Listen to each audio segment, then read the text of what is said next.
Olá, queridos amigos. É com muita felicidade que o setor do atendimento fraterno informa que a nossa casa inicia o atendimento fraterno virtual. Faremos atendimento pelo WhatsApp e pelo Google Meet. Você precisa conversar? Ou você precisa de orientação sobre a doutrina espírita? Envie uma mensagem para o número do WhatsApp 21 95904 9094 e nós agendaremos o seu atendimento fraterno.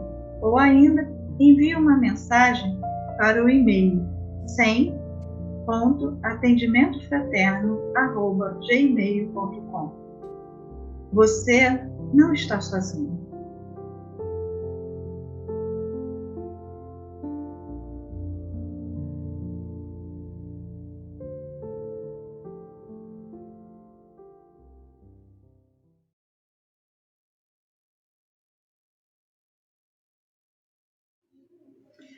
Boa noite, meus irmãos. Vamos dar início à nossa reunião de fluidoterapia da noite de hoje, onde todos juntos vamos mentalizar a casa de Miguel, buscando assim entrar em sintonia com os trabalhadores espirituais da nossa casa e da nossa reunião, para que todos juntos possamos vibrar por esses irmãos que se encontram enfermos do corpo e enfermos da alma, e assim buscar uma melhora para todos nós. Que Jesus nos ampare hoje e sempre.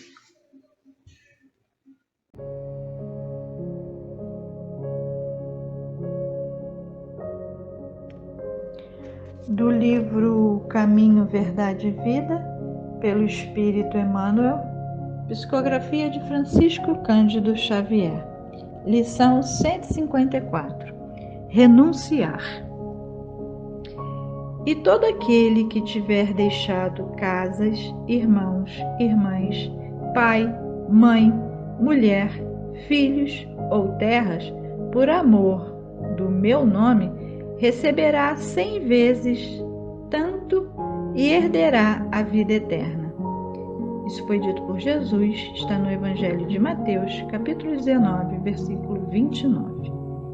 Neste versículo do Evangelho de Mateus, o Mestre Divino nos induz ao dever de renunciar aos bens do mundo para alcançar a vida eterna. A necessidade, proclama o Messias, de abandonar pai e mãe, mulher e irmãos do mundo. No entanto, é necessário esclarecer como renunciar. Jesus explica que o êxito pertencerá aos que assim procederem por amor de seu nome. À primeira vista, o alvitre divino parece contrassenso. Como olvidar os sagrados deveres da existência se o Cristo veio até nós para santificá-los? Os discípulos precipitados não souberam atingir o sentido do texto.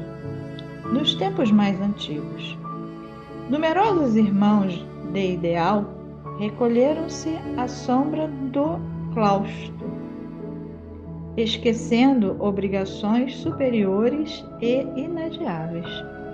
Fácil, porém, reconhecer como o Cristo renunciou.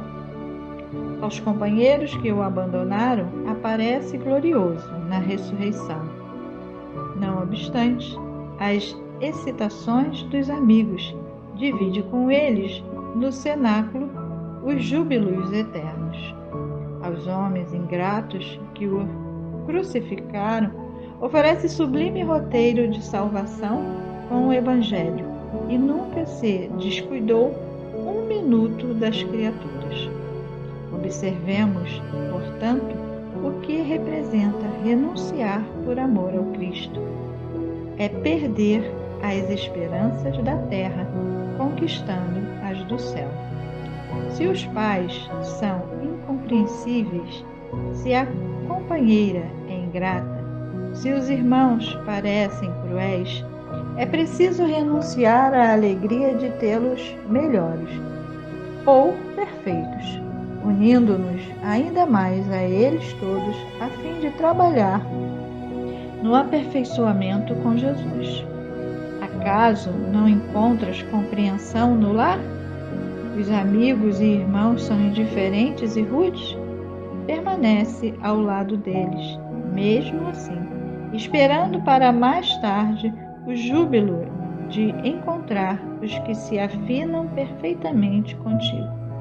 Somente desse modo renunciarás aos teus, fazendo-lhes todo o bem por dedicação ao Mestre, e somente com semelhante renúncia alcançarás a vida eterna. Graças a Deus.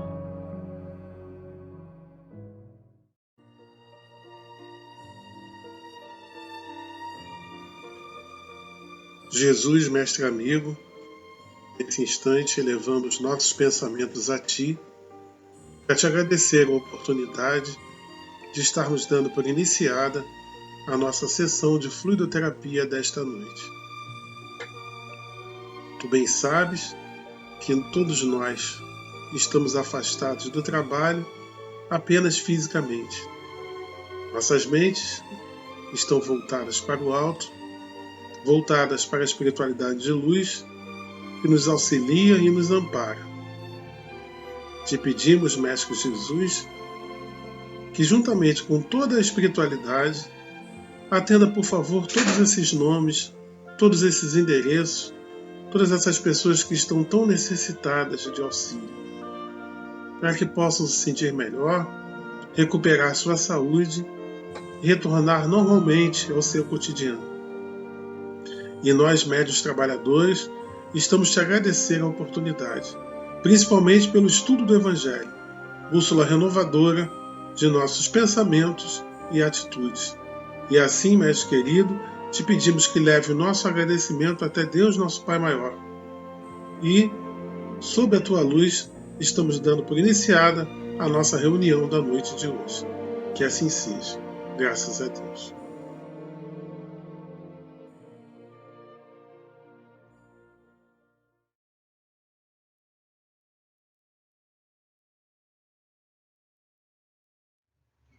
Boa noite, queridos companheiros. Tudo bem com vocês?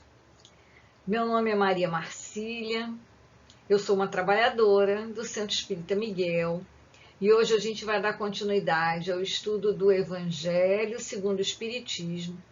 Estamos lá no comecinho, na introdução, notícias históricas. Vamos conversar um pouquinho sobre quem são os publicanos e os portageiros.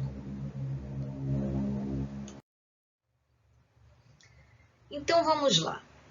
Publicanos eram os cobradores das taxas públicas, encarregados do recolhimento de impostos e de rendas de toda a espécie. Em Israel, os publicanos adquiriam por 5 anos, através de asta pública, o direito de arrecadarem os impostos. E eram divididos em 3 ramos distintos.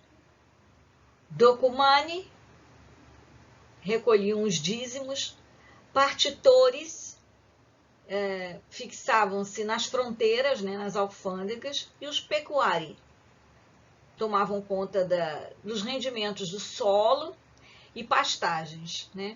Então, os publicanos eram os cobradores de impostos. Como o próprio nome diz, publicanos, eles eram os funcionários públicos da época.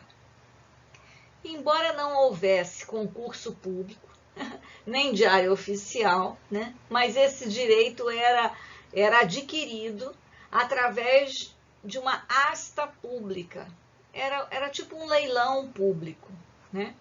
E os romanos escolhiam dentre os judeus aqueles que sabiam ler e escrever, que eram poucos, para ser esses cobradores de impostos e que também tivessem conhecimento de matemática.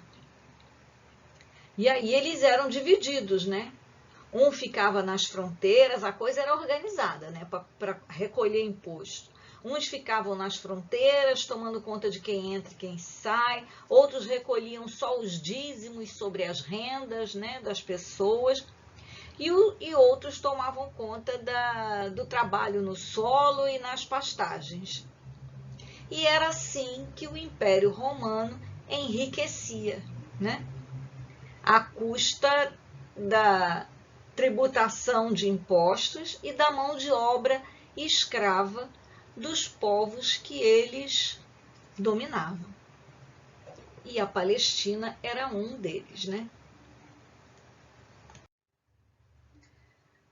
Da dominação romana, o imposto foi o que os judeus mais dificilmente aceitaram e o que causou entre eles mais irritação, mais indignação, Os judeus, eles tinham horror à cobrança desse imposto e, consequentemente, tinham horror àqueles que cobravam esse imposto, que eram os publicanos, Não importasse se fosse judeu, se fosse romano, ou em qual categoria estivesse ele no campo, na alfândega, na cidade, eles tinham horror aos publicanos. Esse imposto, ele já era por si só um imposto abusivo, caro. Mas alguns publicanos tornavam ele mais abusivo ainda.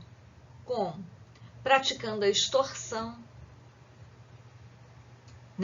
a corrupção, cobrando a mais para poder, sobrar para os seus próprios cofres. Então, por isso eles eram mais detestados ainda pelos judeus, Eram desprezados. Até os judeus mais ricos evitavam o contato e o convívio, evitavam de serem vistos ao lado dos publicanos, porque isso poderia comprometê-los publicamente. Essa questão do imposto também virou uma questão religiosa, porque, afinal, tudo girava em torno da religião, Então, como ser publicano era sinônimo de ser corrupto, ser ladrão, perante a lei mosaica, os publicanos eram pecadores. E isso era uma coisa muito grave, né, para os judeus. Essa ojeriza que eles tinham com esse imposto era uma coisa tão séria que começou a se formar um partido revolucionário, né, que tinha por objetivo incitar as pessoas a não pagar esse imposto, né, a ser contra isso. Isso aí ocasionou, lá no ano de 66 depois de Cristo, a primeira grande revolta judaica romana, porque os judeus se reuniram e decidiram que não iam mais pagar esses impostos. E aí iniciou-se uma guerra que, lamentavelmente, como nós já sabemos, né, no ano de 70, o imperador Tito invadiu Jerusalém, né, destruiu o que ele pôde do templo, saqueou os utensílios religiosos, queimou a cidade, matou muitos judeus, né, derrubou parte do templo, e isso foi o que causou a segunda grande diáspora, dispersão dos judeus remanescentes, né? Eles ali se dispersaram, a Ásia, a África e a Europa. Bem, como falar de publicanos sem lembrarmos da linda história de um publicano chamado Levi, que era cobrador de impostos e que mais tarde se chamaria Mateus, seria um dos 12 apóstolos do Cristo, né? E mais tarde também escreveria um dos 4 evangelhos, contando os feitos, né, e a vida de Jesus. Conta-nos o espírito Amélia Rodrigues, no seu livro Até o Fim dos Tempos, que Levi estava trabalhando na alfândega, né, de Cafarnaum, onde ele trabalhava, quando ele viu um burburinho de pessoas e foi ver do que se tratava. E quando chegou lá, era Jesus, né, e os seus seguidores, e todo mundo querendo vê-lo de perto. Amélia Rodrigues conta que Levi, nesse instante, ele já se sentiu diferente, se sentiu comovido, e que nunca mais ele esqueceria aquele olhar de Jesus. Nessa tarde, Levi foi à sinagoga de Cafarnaum, como ele fazia de costume, né, para ouvir as pregações da lei, e lá ele encontrou Jesus. Ele diz que o timbre de Jesus revigorou o seu coração, revigorou-o interiormente.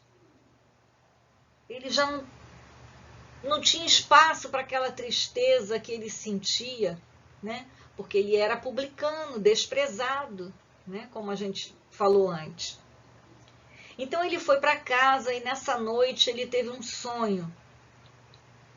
Ele sonhou que saía da alfândega, do local de trabalho dele, carregando vários livros.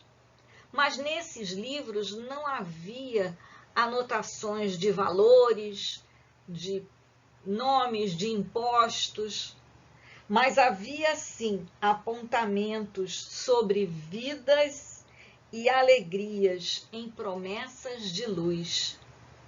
Olha que lindo! No dia seguinte, Levi foi trabalhar. E quando ele estava lá iniciando o dia dele, quem aparece para ele? Jesus. E lhe diz: Levi, filho de Alfeu, segue-me. Era mais do que um convite, era uma ordem doce e forte. O cobrador não teve dúvida, levantou-se e o seguiu. Levi largou o trabalho dele de cobrador, de publicano, para seguir Jesus. Muito linda essa história, né? Mateus, né, o apóstolo Mateus, ele foi de suma importância nos primórdios do cristianismo primitivo, né? Conta-nos Emmanuel, no livro Paulo e Estevão, que foi através das anotações de Levi, dos pergaminhos de Levi, que eles estudavam, que eles disseminavam o cristianismo, porque um copiava do outro, né? E já eram algumas páginas do Evangelho de Mateus, né? O Sermão da Montanha e outras coisas que eram das anotações de Levi, que circulavam pelas mãos de Pedro, de Paulo de Tarso. Por isso que alguns confundem, né, de ser Mateus o primeiro evangelista. Mas o primeiro evangelho pronto e completo foi o de Marcos. Mas Mateus teve uma importância enorme no cristianismo primitivo. Um outro publicano que nós também conhecemos é Zaqueu, né? Zaqueu, ele tinha conquistado esse direito de arrecadação de impostos junto às autoridades romanas, né? E ele enriqueceu muito com isso. Morava numa mansão grande. Mas, como todos os publicanos, ele era detestado e desprezado pelos judeus.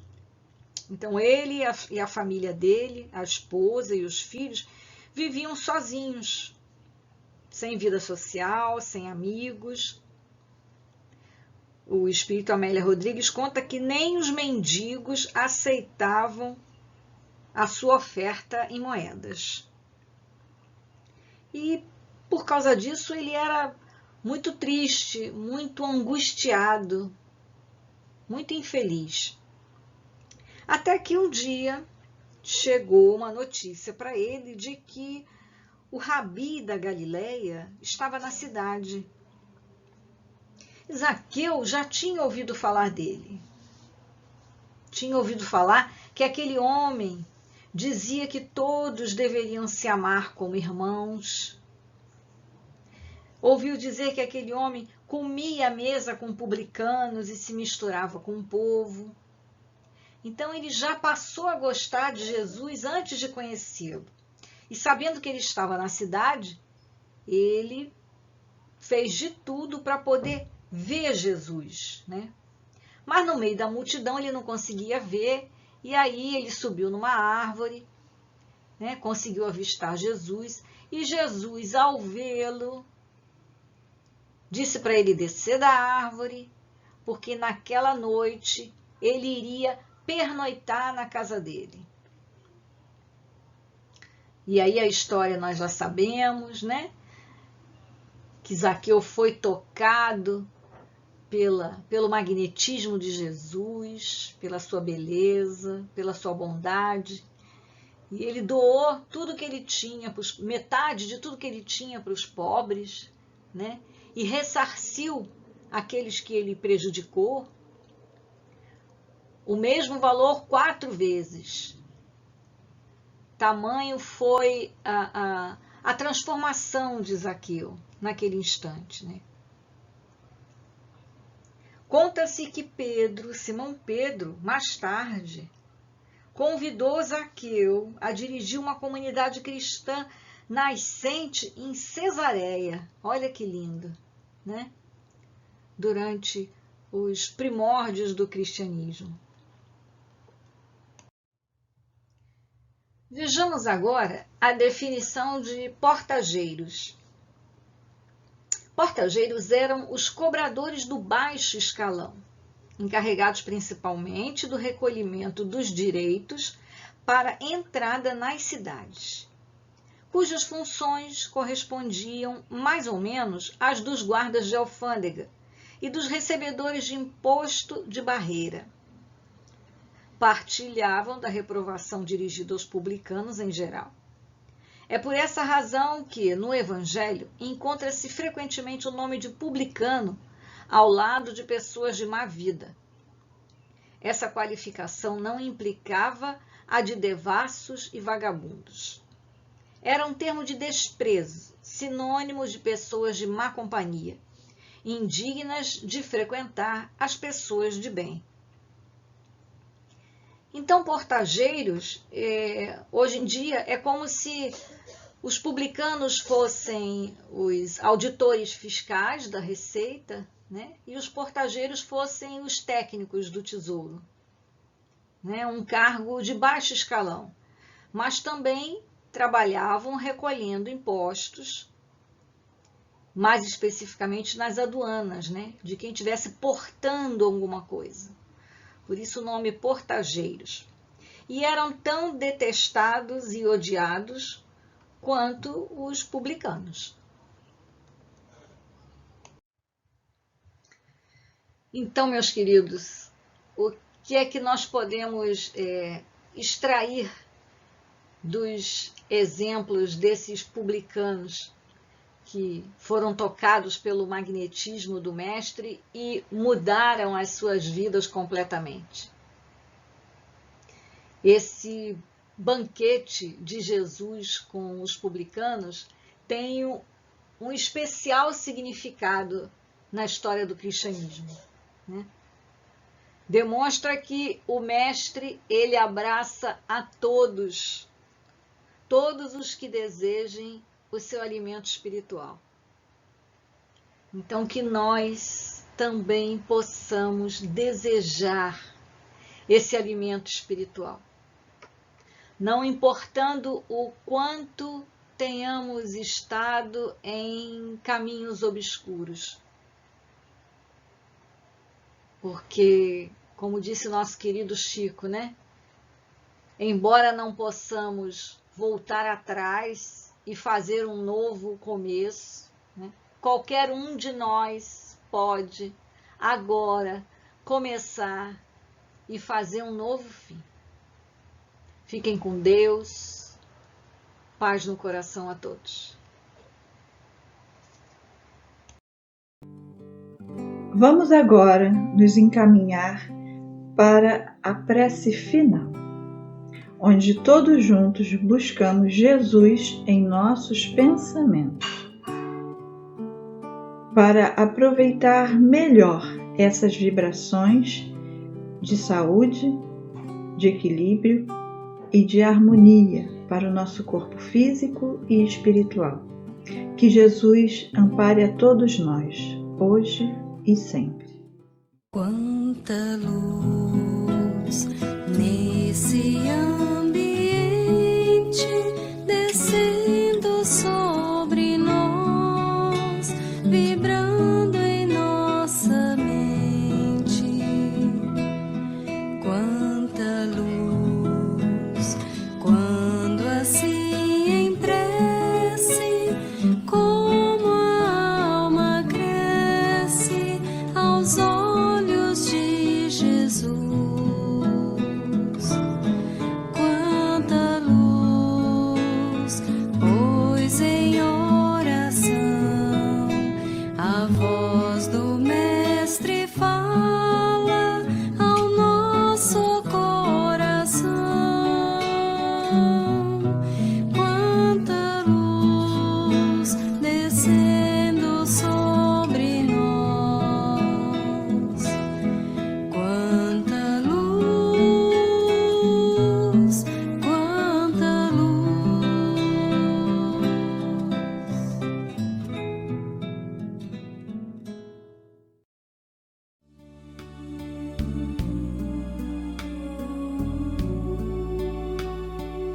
Jesus, mestre amigo, nossa reunião vai terminando e mais uma vez estamos elevando os nossos pensamentos a Ti, para Te agradecer pelo estudo do Evangelho que nos foi oferecido nesta noite. Evangelho este que renova nossas ideias, renova nossas atitudes. Agradecidos estamos também a Catuíte, às irmãs Margaridas e todos os trabalhadores do invisível que nos amparam, que nos auxiliam, que nos sustentam e orientam sempre. Mestre amigo, te pedimos por favor que leve mais uma vez nosso agradecimento até Deus nosso Pai maior, por tudo que recebemos, e muito do que recebemos nem percebemos. Mestre, que as tuas vibrações de luz e de paz estejam conosco hoje e sempre, como sempre sabemos que elas estão. Sempre digo, nós é que precisamos evitar esforços para estarmos vibrando na tua face, pois tu és nosso modelo e guia, tu és o nosso sustentáculo. Obrigado por tudo. E assim, estamos dando por encerrada a nossa reunião de fluidoterapia na noite de hoje. Que assim seja, graças a Deus, graças a Ti, Jesus.